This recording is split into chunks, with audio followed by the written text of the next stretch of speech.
दिनांक 7 दिसंबर 2020 को उत्तर प्रदेश की विधानसभा और विधान परिषद में भर्तियों के लिए एक विज्ञापन जारी होता है, जिसमें 24 फरवरी को प्री और 27 फरवरी को मेंस के साथ साथ 14 मार्च 2021 को टाइपिंग की परीक्षा निर्धारित की जाती है। एक भर्ती परीक्षा में यह सामान्य सी दिखने वाली प्रक्रिया है। इस परीक्षा में कुछ लोगों का बहुत चमत्कारिक रूप से चयन हो जाता है, जिनमें से एक शख्स का नाम संजीव कुमार, जिसका रोल नंबर 1000500943। उनके सगे भाई हैं TRS and data processing private limited के निदेशक सत्यपाल सिंह। इन संजीव कुमार जी को दो पदों समीक्षा अधिकारी और सहायक समीक्षा अधिकारी पद के लिए चयनित कर लिया जाता है। और देखिए किसको किसको क्या क्या मिला। और एक निदेशक हैं रामवीर सिंह, जिनकी पत्नी के भाई कमल कैंथोला, जिनका रोल नंबर है 10005014, जो कि ARO पद के लिए चयनित हो जाते हैं। इन्हीं रामवीर जी की भतीजी का सिलेक्शन होकर नौकरी मिल जाती है। अच्छा कराने वाली एक और कंपनी के निदेशक RP सिंह यादव की पत्नी भावना उर्फ अनीता भी परीक्षा में मेहनत कर उत्तीर्ण हो जाती है। मुरादाबाद के 2 सगे भाई भी परीक्षा में सफलता पा जाते हैं। आप लोगों को लग रहा होगा ये साधारण सी दिखने वाली और सुनाई देने वाली जानकारियां मैं आप लोगों को क्यों दे रहा हूं।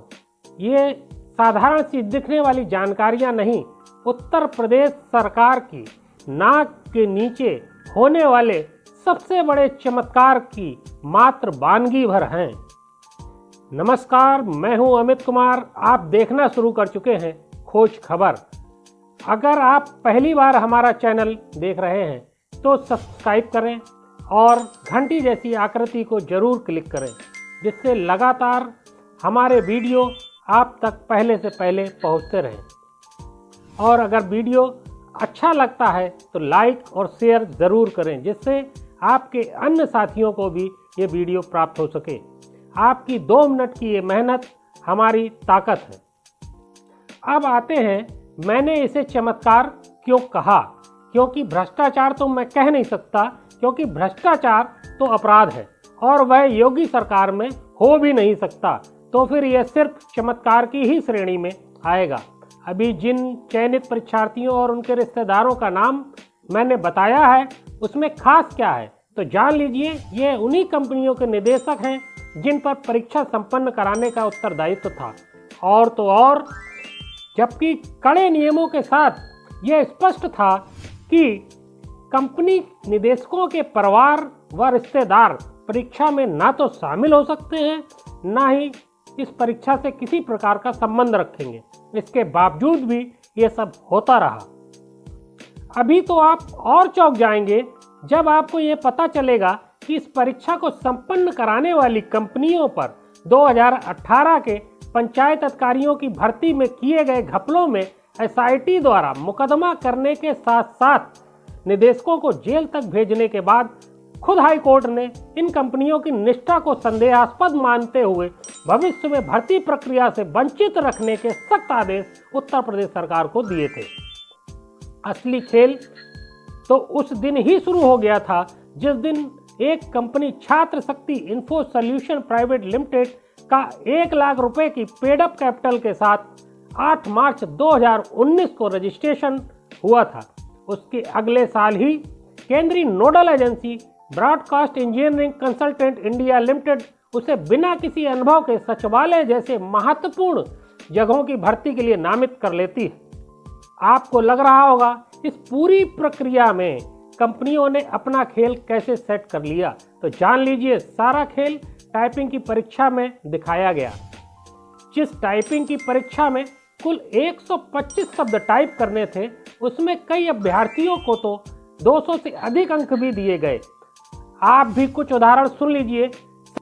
संजीव कुमार ये वही वाले हैं जिनका जिक्र मैं पहले कर चुका हूँ। मूल कॉपी में कुल 37 शब्द टाइप कर सके थे, जिसमें से 19 ही सही थे, लेकिन दर्शाई गई शब्दों की संख्या चमत्कार से 152 हो गई, जिसमें पहले 155 सही भी हो गए।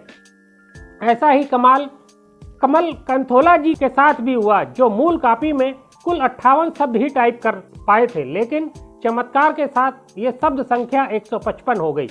अशोक कुमार की कॉपी में तो कुल 6 ही शब्द टाइप हो सके थे, पर चमत्कार से 136 हो गए। क्या आपने यूपी में ऐसा चमत्कार होते देखा है? कैसा लग रहा है आपको ये चमत्कार? अभी तो परत दर परत और नए नए चमत्कार इस प्रकरण में आपको सुनने को मिलेंगे।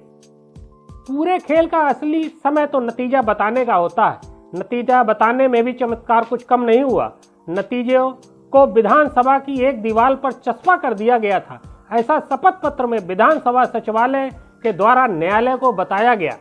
यह वही दीवार है जिसके पास तक आम नागरिक की पहुंच साधारणतः संभव नहीं है। यदि कोई साधारण नागरिक वहां तक पहुंचना भी चाहता है तो वह एंट्री पास आदि बनाकर तमाम मुश्किलों के बाद वहां पहुंच सकता है।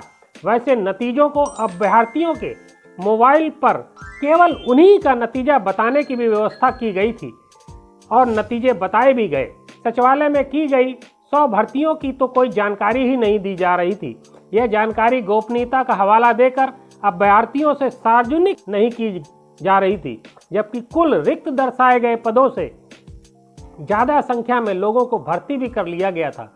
जैसे ARO की कुल 53 रिक्त पदों पर 56 भर्ती कर लिए गए। इस पूरी प्रक्रिया की पारदर्शिता देखकर आपको आनंद तो आ ही रहा होगा। कल आपके बच्चों को भी इसी प्रक्रिया से गुजरने के लिए तैयार रहना होगा। तो अब आप ये जानना ही चाहते होंगे कि ऐसा चमत्कार उत्तर प्रदेश में कब और कैसे हो गया।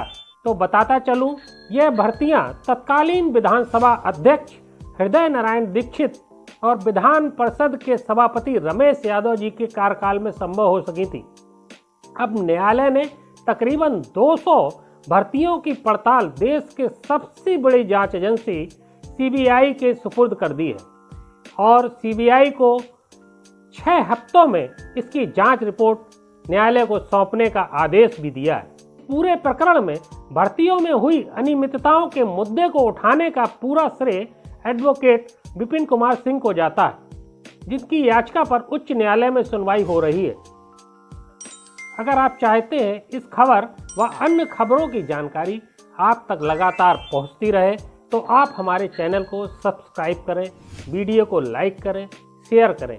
आज बस इतना ही। नमस्कार।